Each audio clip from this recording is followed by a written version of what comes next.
Muy buenas tardes, hermanos, hermanas, amigos, amigas que nos siguen a través de este canal de YouTube. Ayer debimos salir al aire, pero por problemas técnicos y que escaparon a nuestra capacidad, no pudimos estar. Por eso que siempre le decimos que si usted no quiere perderse ningún mensaje, es mejor suscribirse. Para los que llegan por primera vez, este es un canal de la Iglesia Bautista Nuevo Nacimiento. Estamos en la ciudad de Indianápolis, en Indiana, en los Estados Unidos. Y como dije, salimos al aire todos los martes y todos los domingos, a menos que pase algo como pasó ayer, que nos impidió estar aquí con ustedes. El lunes hubo una tormenta bastante grande aquí y bueno, hubieron ciertas consecuencias, pero gracias a Dios está todo bien y vamos a continuar con nuestro estudio. Si usted quiere, como dije antes, recibirlo siempre, lo único que tiene que hacer es suscribirse, donde dice suscribirse. Y es más, hay una especie de como de campana ahí que si usted marca, le avisa cuando entra cada uno de nuestras presentaciones. Y estamos viendo cómo queremos saber lo que el Señor tiene para decirnos en estos tiempos tan especiales. Estamos viendo cuál es el mensaje de Dios a las iglesias. Esto se encuentra en los capítulos 2 y 3 del Apocalipsis. Hay gente que piensa que esto es solamente para los últimos días y eso es un error, porque el mensaje es para todas las iglesias. El mismo Señor nos dice que es así. Estamos hoy viendo la iglesia en Tiatira. Y dice así Apocalipsis 2, versículo 18 en adelante. Y escribe al ángel de la iglesia en Tiatira, el Hijo de Dios, el que tiene ojos como llama de fuego y pies semejantes al bronce bruñido, dice esto: Yo conozco tus obras, y amor, y fe, y servicio, y tu paciencia, y que tus obras postreras son más que las primeras. Pero tengo unas pocas cosas contra ti, que toleras que esa mujer, Jezabel, que se dice profetiza, enseñe y seduzca a mis siervos a fornicar y a comer cosas sacrificadas a los ídolos. Y le he dado tiempo para que se arrepienta, pero no quiere arrepentirse de su fornicación. He aquí que yo la arrojo en cama y en gran tribulación a las que con ella adulteran. Si no se arrepienten de las obras de ella, y a sus hijos heriré de muerte, y todas las iglesias sabrán que yo soy el que escudriña la mente y el corazón, y os daré a cada uno según vuestras obras. Pero a vosotros y a los demás que están en Tiatira, a cuantos no tienen esa doctrina y no han conocido lo que ellos llaman las profundidades de Satanás, yo os digo, no os impondré otra carga, pero lo que tenéis, retenedlo hasta que yo venga. Al que venciere y guardare mis obras hasta el fin, yo le daré autoridad sobre las naciones y las regirá con vara de hierro, y serán quebradas como vaso de alfarero, como yo también la he recibido de mi Padre, y le daré la estrella de la mañana. El que tiene oído, oiga lo que el Espíritu dice a las iglesias. Y ahí está el punto que yo les decía recién. Si bien la carta va dirigida a Tiatira, que al igual que las otras iglesias era una iglesia real que existía en el Asia de la época del apóstol Juan, cada una de estas iglesias representa un tiempo particular en la historia de la iglesia. Pero además la advertencia va dirigida a todas las iglesias. El mismo Señor dice, el que tiene oído, oiga lo que el Espíritu dice a las iglesias. Y el mensaje de Cristo a la iglesia de Tiatira es un mensaje muy fuerte. Primero que nada, él dice, escribe al ángel de la iglesia en Tiatira. Tiatira es la época corrupta. Vimos la semana pasada, cuando veíamos el tiempo en que entrábamos, en cuanto al periodo de la iglesia, que después de muchos años de persecución, la iglesia se había vuelto en iglesia oficial del imperio romano todavía existente. Y como tal, el hacerse miembro de la iglesia implicaba muchos beneficios. Así que la gente se hacía miembro de la iglesia no por fe, sino por conveniencia. Y bueno, una vez que las personas comienzan a hacerse parte de la iglesia por conveniencia y no por fe, la iglesia empieza a corromperse, empieza a caer, empieza a declinar. El diablo usa una vieja estratagema. Si no puedo contra ellos, únete a ellos. Y es lo que empieza a hacer para destruir y atacar a la iglesia. En lugar de atacar de afuera hacia adentro, ataca de adentro hacia afuera, logrando transformar lo que antes era una fe en una religión. Y déjeme decirle claramente, para que no haya ninguna duda, no importa qué religión usted ponga en la línea, ninguna religión salva. Y quiero dejarlo bien claro. No importa si usted es bautista, menonita, católico, ortodoxo, hindú, maometano, ninguna religión salva. Solamente Jesucristo lo puede salvar. Solamente Cristo murió en la cruz. Solamente Cristo fue sepultado, resucitó al tercer día y no hay en ningún otra posibilidad, porque como dice la palabra de Dios, no hay otro nombre bajo el cielo en que podamos ser salvos. Solamente Jesucristo es el intercesor. Si usted tiene una religión, pero no tiene un Cristo vivo en su corazón, bueno, más vale que se apure a tenerlo, porque ninguna religión, ninguna cosa que usted haga, no por obras, para que nadie se gloría. Y siempre me gusta enfatizar para que no haya lugar a dudas y que le quede claro y para que usted utilice su sentido común. Si hubiera habido algo que el ser humano hubiera podido hacer para ser salvo, ¿a qué vino Cristo? Pero él vino porque no había otra posibilidad. Tiatira era un pueblo militar y además era un centro comercial. Es interesante porque Tiatira es la ciudad más pequeña de todas las 7 que se mencionan aquí. Es la menos importante, si usted quiere, y sin embargo es la que tiene la carta más larga dirigida a ella. Hechos 16, si no lo vamos a leer, pero si usted lo lee más tarde, en los versículos 14 y 15, se nos cuenta de una mujer, Lidia. Lidia es de Tiatira, y Lidia vendía púrpura. En aquel entonces no existían las cosas que existen hoy en día, ni la tecnología, y para teñir la ropa se utilizaban ciertos moluscos marinos que eran muy difíciles de encontrar. Y con eso se hacían los elementos para poder teñir la ropa. Bueno, Tiatira tenía un negocio, Lidia tenía un negocio para teñir ropa púrpura. La ropa púrpura era la ropa real, así que obviamente era como que diga trabajaba con la alta gama de la sociedad. ¿Sí? Ella fue una de las primeras, si no la primera creyente de esa región cuando Pablo estaba predicando. Y el Señor comienza a describir la iglesia y dice, el Hijo de Dios que tiene ojos como llama de fuego y pies semejantes al bronce bruñido, dice esto. Cuando dice el Hijo de Dios, está describiendo su deidad. Cuando dice hijo, no es que esté minimizando a Dios en su posición como Dios, como algunas sectas quieren decir, acá dice hijo, entonces fue creado y entonces no está hablando de eso. Cuando habla de hijo, habla de la misma esencia de Dios. Jesucristo es Dios. Él es desde el principio, Él es el alfa y el omega, el principio y el fin. Todas las cosas fueron por Él creadas y en Él subsisten. Él no es creado, Él es Dios en persona. Jesucristo es la persona de cómo Dios se manifestó a nosotros.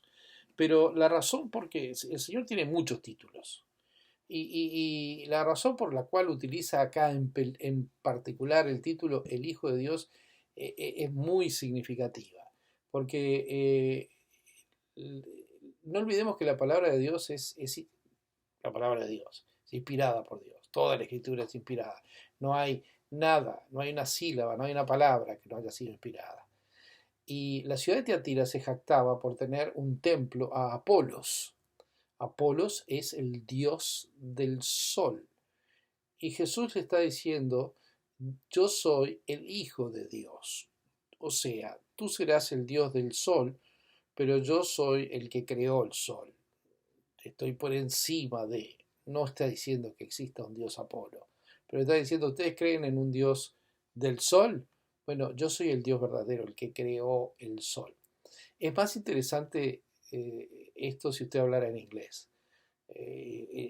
Muchas veces la palabra de Dios hace juego de palabras, porque en inglés el hijo del sol es the Sun God y el hijo de Dios es the Son of God. Entonces es digamos, un juego de palabras muy entretenido. Pero bueno, el hecho es que el Señor está diciendo, ustedes creen en algo ficticio, yo soy lo real. ¿Sí? Juan tenía que entregar un mensaje de advertencia y era bastante severo y juicio para esta congregación, porque él describe a Cristo como ojos como llama de fuego. Y habla de, alguna vez lo miró a alguien cuando está metido en problemas, usted, ya sea cuando era niño, joven, adulto, lo que sea, y decimos, wow, si la mirada mataran, yo ya no tenía salida. Bueno, esa es la idea, ¿no? Es un juicio penetrante. No se olvide que el Señor no solo conoce lo que hacemos, conoce los motivos, Él conoce nuestro corazón, Él conoce las intenciones de nuestro corazón. Pero además habla de que sus pies eran semejantes al bronce bruñido, o sea, el bronce pulido, si usted quiere. Y el bronce en la Biblia siempre, siempre, porque las cosas se repiten, si una cosa simboliza algo en una parte de la Biblia, tiene que simbolizar lo mismo a lo largo de toda la Biblia, no podemos cambiar los significados. Bueno, el bronce es un símbolo de juicio. Ya no es el tierno pastor que viene a rescatar a las ovejas, no, ahora viene es el Dios santo, el juez del universo, que viene a juzgar a los suyos. ¿Y qué es lo que Cristo le dice a los cristianos en Tiatira? Dice, conozco tus obras, y amor, y fe, y servicio, y tu paciencia, y que tus obras postreras son más que las primeras. Y es interesante porque, como ya hemos mencionado en otras cartas, antes de pronunciar el juicio, el Señor observa y reconoce lo bueno que hay en cada iglesia. El Señor sabe que somos defectuosos, venimos defectuosos de fábrica, estamos propensos a pecar. Pero si bien no es que lo bueno que yo haga anula mis pecados, no. Los pecados tienen que ser confesados y tienen que ser puestos bajo la sangre de Cristo, ¿no? Pero lo que sí dice es que al Señor no se le pasa por alto nada de lo que no es que esté buscando nada más que lo malo mío para darme con un garrote. No, el Señor sabe todo lo que yo hago. Y Él, a diferencia de los humanos, valora las cosas que yo hago. Dice, no darás un vaso de agua sin que se note, ¿no? El Señor sabe las cosas que yo hago.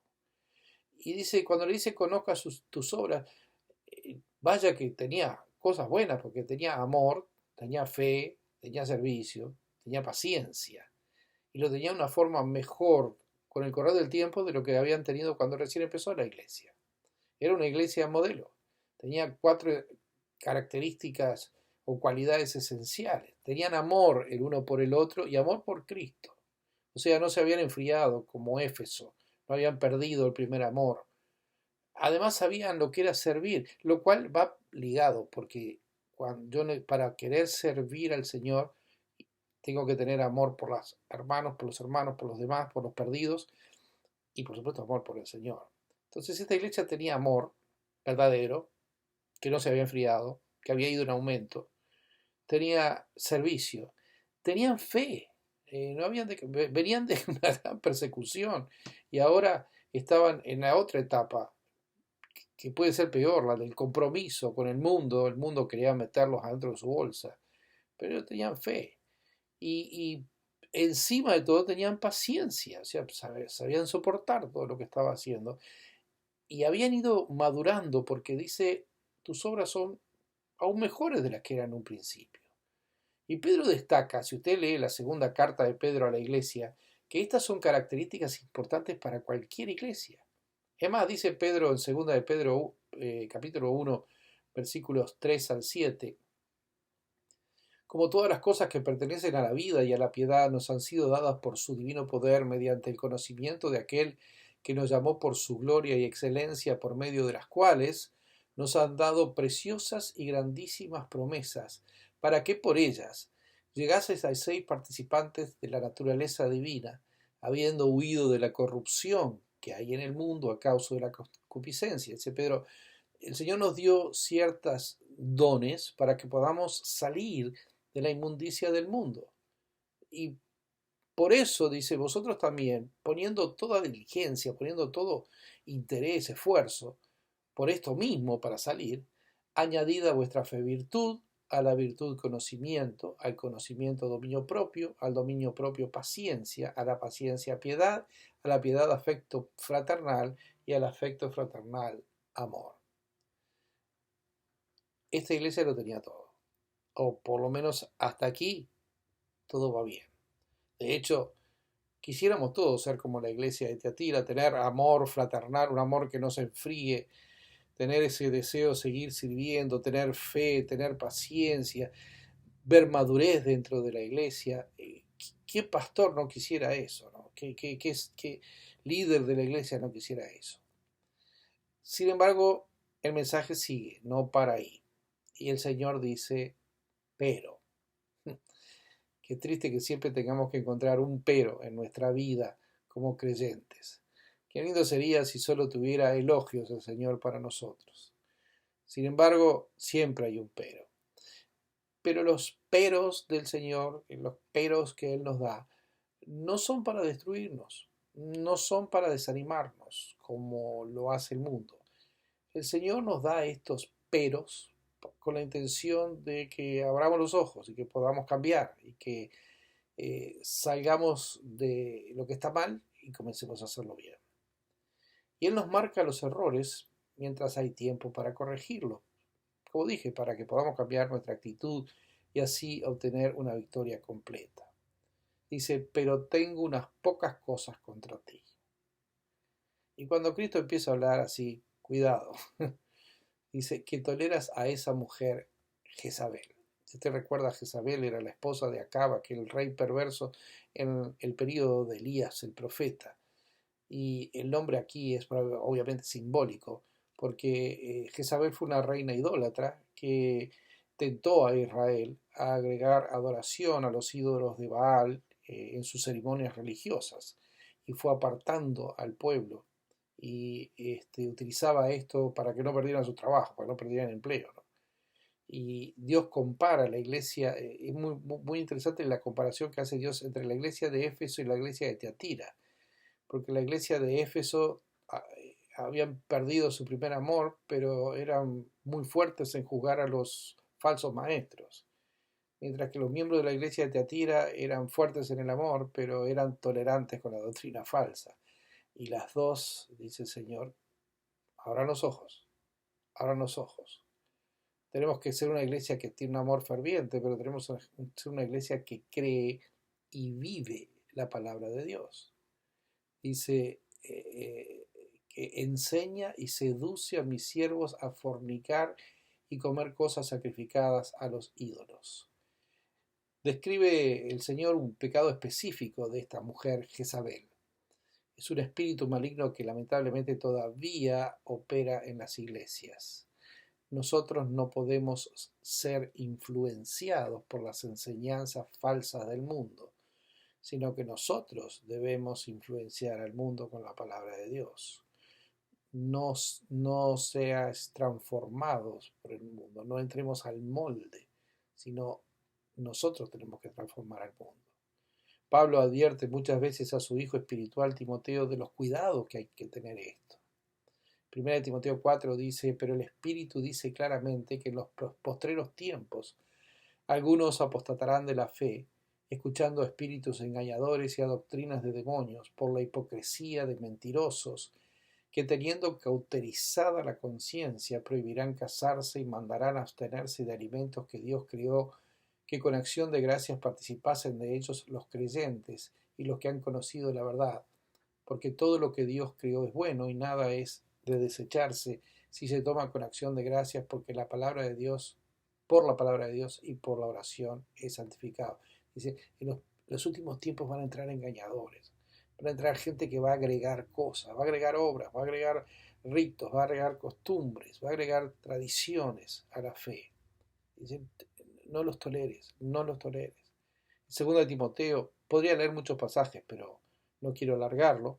Pero en 2 Timoteo, otra vez Pablo le escribe a su hijo espiritual y le dice en el capítulo 4, te encarezco, te ruego, delante de Dios y del Señor Jesucristo, que juzgará a los vivos y a los muertos en su manifestación y en su reino, que prediques la palabra. Limítate a la palabra de Dios, le está diciendo. No te dejes entreverar por otra cosa. Que instes a tiempo y fuera de tiempo, redarguye, reprende, exhorta con toda paciencia y doctrina. Porque vendrá tiempo cuando no sufrirán la sana doctrina.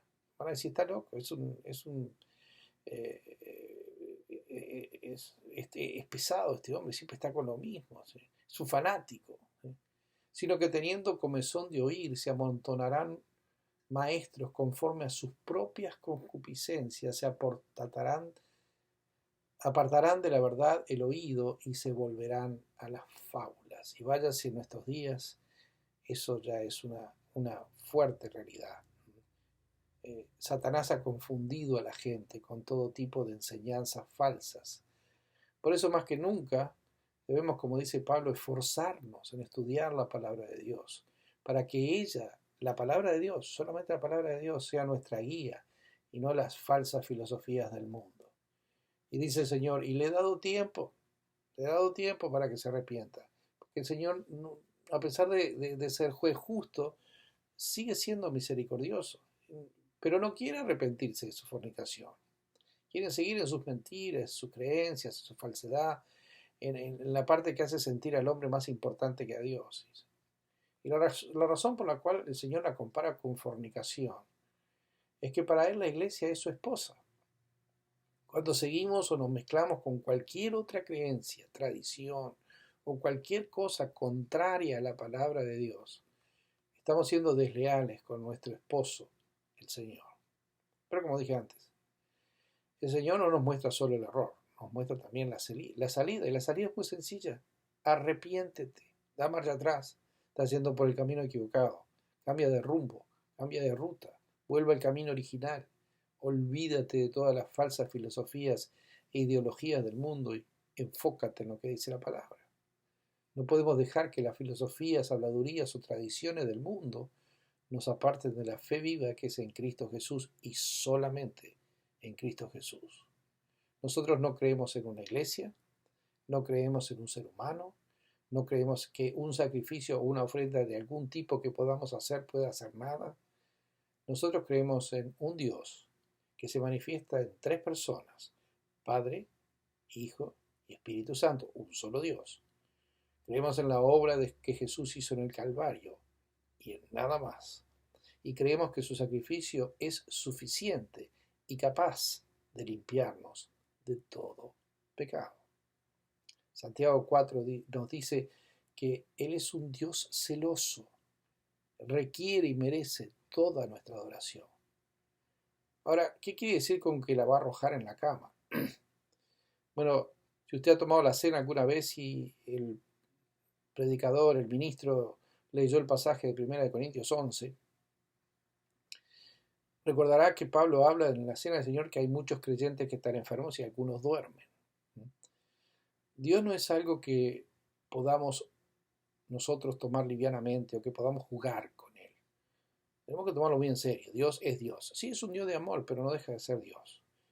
Dios nos ama, pero como nos ama tanto y como es justo, no quiere que el pecado nos destruya y va a hacer todo para que nos apartemos del pecado.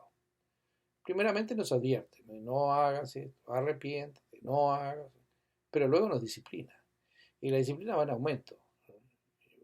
Un padre justo, mientras continuamos pecando, la disciplina se va volviendo cada vez más grave, ¿sí? Hasta que si no cambiamos y no nos arrepentimos, bueno, nos quita del medio. Mejor lo traigo para acá porque no solo se va a seguir pecando, sino que va a contaminar a los que están a su alrededor. ¿Se acuerdan cuando era chico y mamá y papá lo mandaban al cuarto para que se estaba portando mal? Bueno, el Señor nos manda al cuarto, lo único que el cuarto es un poco más lejos, ¿sí? El hecho de que papá y mamá nos pusieran en penitencia o nos sacaran del medio, no es que no nos quisieran, ¿no? Lo hacían porque nos querían. Tampoco quiere decir que perdiéramos la calidad de hijos, sigamos siendo sus hijos. Bueno, el pecado, si soy salvo, soy salvo. pero el pecado corta mi compañerismo con Dios. Y a veces Dios tiene que actuar y tiene que ser muy severo. Y si yo no escucho razones, bueno, llega un momento que la disciplina del Señor me lleva con Él para que por lo menos no siga destruyéndome a mí mismo y destruyendo a los que están a mi alrededor. Como siempre, el Señor termina dando una salida a todo. Y cierra la carta con una perspectiva muy hermosa, una recompensa. ¿Eh? La promesa de que al final vamos a reinar con Él. Vivimos en un mundo rodeado de influencias inmorales, idólatras, pero debemos permanecer firmes, no escuchando las falsas promesas del enemigo.